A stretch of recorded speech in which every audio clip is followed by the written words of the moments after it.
Before we go too much further, let's talk about the dreaded Macintosh Windows connection.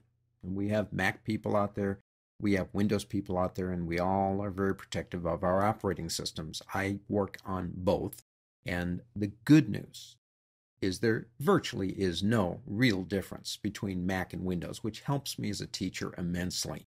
I don't have to worry about what you're going to see if I'm using a different operating system.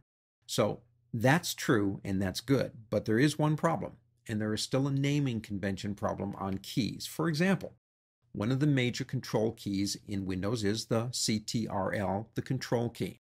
If you press Control O, you can open a file. That's a shortcut for that.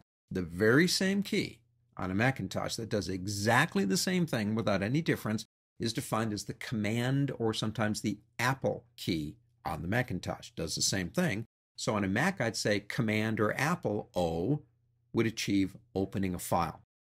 The secondary shortcut key, and I'm a big believer in shortcuts, we use them a lot.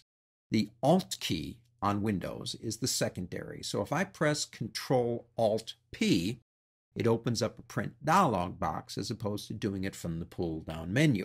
The secondary key on a Mac, which is also known as the Alt key, but is more commonly known as the Option key. I love they play with names like this, and I wish they would standardize them.